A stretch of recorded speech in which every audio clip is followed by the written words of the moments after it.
बिस्मिल्लाहिर्रहमानिर्रहीम। ख़ातिन हज़रात, अख्तर अब्बास का सलाम पहुँचे। आप ज़िंदगी में जब मुख्तलिफ़ तरह के लोगों से मिलते हो तो उनकी बातें आप पे बहुत असर करती हैं।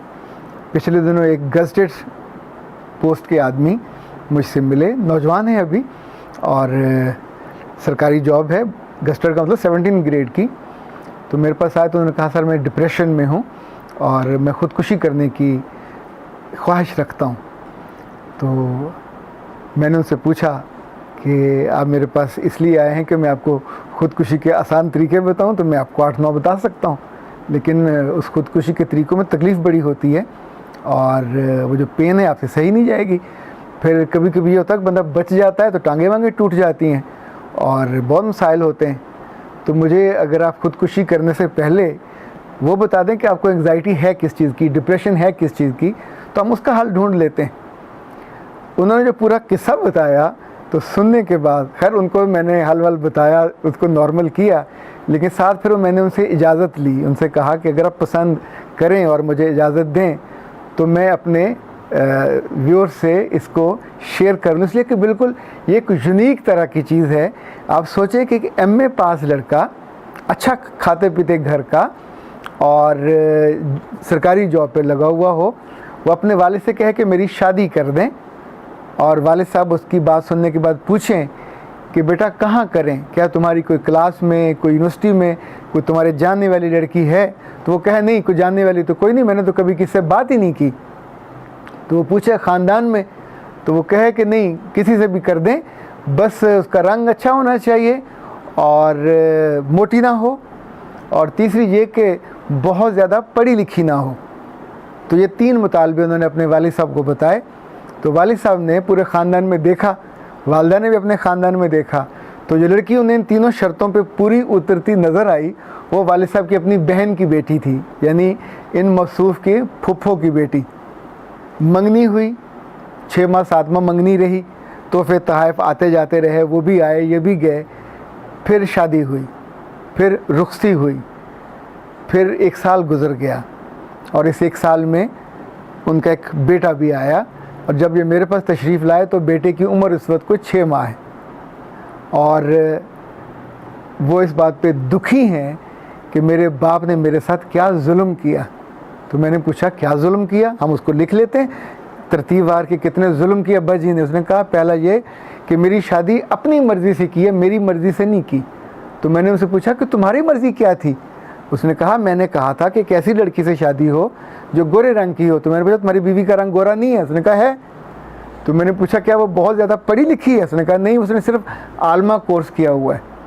तो तीसरा मैंने पूछा कि क्या वो लड़की मोटी है? उसने कहा नहीं, दुबली पतली है, स्मार्ट है।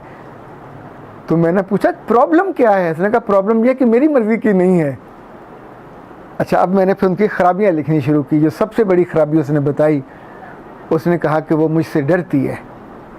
उसका चूँकि ये लहजा था कि साईं वो मुझसे डरती है। तो मैंने उसे कहा कि बाबा वो तुम्हारी बीवी है, तुम्हारी ज़िंदगी का हिस्सा है, अब तुम्हारे आगे खड़ी होगी तो भी तुम्हें बुरा लगेगा, तो डरती क्या, तुम उसको डांटते हो? कहने लगी नहीं, मैंने डांटा तो कभी नहीं है, पर मुझे महसूस होता है कि वो मुझसे डरती है, मुझसे बात नहीं करती। नंबर 1, वो मुझ पर रोक टोक नहीं करती। नंबर 3, जब मैं रात को देर से आता हूँ तो मुझसे पूछती नहीं है कि तुम कहाँ से आए हो। मैं अपने दोस्तों के पास जानबूझ के बैठा रहता हूँ कि वो मुझसे पूछे, जाते ही मुझसे लड़े कि थोड़ी ओनरशिप दिखाए। ओनरशिप उसने नहीं कहा, यानी थोड़ी मलकियत दिखाए कि मेरा मियाँ है, इतनी देर से क्यों आया। चौथा, उसने कहा अब तक 1.5 साल होने को आया शादी को, उसने एक दफ़ा भी मेरे बाप को या मेरी माँ को मेरी शिकायत नहीं की। अच्छा, जितनी वो बातें बताता गया मैं लिखता गया। लिटरली मैं ये बात को सोच रहा था क्या कोई नॉर्मल आदमी ऐसा कर सकता है? और सच्ची बात यह कि he was just a normal man. उसमें कुछ एबनॉर्मेलिटी नहीं थी, पर उसकी जो अजम्पशंस थी अपने तौर पे ये नहीं थी। वो दोस्तों में बैठता था, जिन दोस्तों के ग्रुप में वहाँ बात होती थी, लोग बताते थे कि मेरी शादी मेरी मर्ज़ी की हुई, मैंने फ़लाँ लड़की को। तो इसके अंदर तो इतनी हिम्मत भी नहीं थी कि कभी किसी लड़की से बात भी कर सकता, कभी किसी लड़की को मुतवज्जो भी कर सकता। हाँ, उसको जो लड़कियां देख देख के एक दिल में तसव्वुर था उसने अपने वालिद को वो बता दिया, वालिद ने उसको ढूंढ दिया, बिल्कुल जो उनको समझ आया कि मेरे बेटे को ये और ये चाहिए। खातिन हज़रात, कभी आपका किसी ऐसे नॉर्मल आदमी से पाला पड़ जाए, ये नॉर्मल आदमी आपका भाई भी हो सकता है, ये आपका बेटा भी हो सकता है, ये आपका बहुत करीबी अजीज़ भी हो सकता है, ये आपका दोस्त भी हो सकता है। और ये एबनॉर्मलिटी या तो कुछ इंसान के अंदर होती है, कुछ आसपास के लोग उसको एबनॉर्मल कर देते हैं। हम आमतौर पे लोगों की बातें सुन के उसको अपने ऊपर नाफिज करने या इम्प्लीमेंट करने और साथ उसको लाइजान करने, कोहिजन करने की कोशिश करते हैं कि उसके साथ ये हुआ तो मेरे साथ क्यों ना हो। मैंने ज़िंदगी में बहुत दफ़ा लोगों को इस बात पे मना किया कि अगर आपके दोस्तों में से कुछ दोस्त शराब पीते हैं या जुआ खेलते हैं या वो ज़िना करने के हैबिचुअल हैं, तो कभी उनकी महफ़िल में मत बैठिए, इसलिए कि देयर हैबिचुअल, वो जब बैठेंगे अपने उसी गुनाह की बात करेंगे और उसको एलेबोरेट करेंगे। उसकी जो कि फैंटेसी होती है, ऐसा उन्होंने किया नहीं होता हर दफ़ा, लेकिन उसको इतना एलेबोरेट करेंगे कि सुनने वाला सुन के पागल हो जाए कि अच्छा इतना ये पुरलज़्ज़त काम है, इतना शानदार काम है, इसमें इतना मज़ा आता है और इसमें इतना फ़ायदा होता। अगर फ़ायदा हुआ होता तो वो जवारी और वो गुनाहगार आपके साथ ना बैठा होता, वो किसी और क्लास में होता। यहाँ तो आपको मुतासर करने के चक्कर में वो चीज़ों को फैंटसाइज़ कर रहा है, बढ़ा बढ़ा के बयान कर रहा है, और आप वापस आके आप शर्मिंदा होते हैं कि मेरे साथ ये क्यों नहीं हुआ और मैं क्यों कमतर हूँ कि ये और ये नहीं कर सकता। तो इन गुनाह बिल्लज़्ज़त की दास्तानें कभी ना सुने, और कभी लोगों को जब वो कह रहे होते हैं तो एक कान से सुना, दूसरे कान से निकाल दिया। अब इसी साहब की आप मिसाल ले लीजिए। आप सोचें, जिसको रब ने एक खूबसूरत लड़की भी दे दी, चलें खूबसूरत ना सही, कबूल सूरत तो होगी, 6 माह मंगनी रही, फुफ्फो की बेटी है, उसी घर में पली बड़ी, जान पहचान भी होगी, तब भी आपने ना नहीं की। निकाह का दिन आया तब भी ना नहीं की, हाँ की। 400 मेहमान आए, सबके सामने आप शेरवानी पहन के, सूट पहन के फिरते रहे, सलामियाँ लेते रहे, आपके चेहरे पे कोई ख्याल नहीं आया। फिर आपने ज़िंदगी का आगाज़ किया और फिर आपके यहाँ अल्लाह ने बेटा भी दे दिया, और अब आपको 1 साल के बाद ये ख्याल आ रहा है कि ये वो लड़की नहीं है जो मुझे चाहिए थी, जो तुमको चाहिए थी वो कहाँ है। ये तुम्हारा अपना ख्याल तो इस काबिल भी नहीं है कि तुम उसको मैच्योर कर पाते, तुम उसको कुछ डेजिग्नेट कर पाते या बता पाते कि जी मुझे लक्ष्य चाहिए।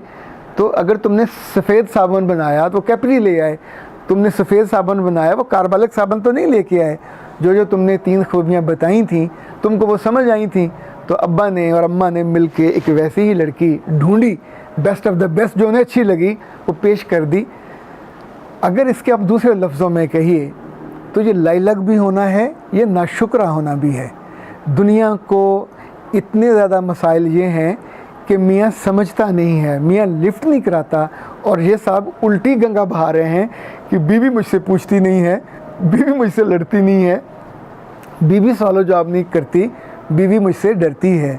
सो वो सारे प्यारे जो आमतौर पे ख़वातीन को हमेशा नाजुक मान के और उनको बेचारियों को कल्प्रेट मान के चलते हैं, उनके लिए ये एक बिल्कुल मुख्तलिफ मिसाल है, बिल्कुल मुनफरिद मिसाल है कि इतना पढ़ा लिखा आदमी इस उम्र में इस मेचोरिटी के लेवल पे जाके भी हमाकत कर सकता है। ये हमाकत ज़िंदगी के किसी भी लम्हे की जा सकती है, पर यह हमाकत बहुत महंगी पड़ती है। ये हमाकत आपकी खुशियों को खा जाती है, ये हमाकत आपके फ़ैसलों को बेवकूफ़ कर देती है, ये हमाकत आपके रिश्तों को भी बेअसल कर देती है। अब उससे मैंने पूछा कि क्या तुम में हिम्मत है उस लड़की से अलग होने की। वो सोच में पड़ गया, क्या तुम्हें अपनी फुफ्फो को फेस कर सकोगे, क्या तुम अपने बाप को और अपनी माँ को बता सकोगे कि ये फ़ैसला जो तुमने सब लोगों के बीच में हाँ की, उसको लेके आए, उसके ज़िंदगी में उसने तुम्हें एक तोहफ़ा भी दे दिया, अब तुम उसे कैसे डिसोन कर सकते हो, और डिसोन करने की जो तुम वजूहात बयान कर रहे हो। सो प्लीज़ ख़ातिन हज़रात, लोगों को मिल के, लोगों की सुन के फ़ौरन कभी कॉल फ़ैसल ना दिया करें।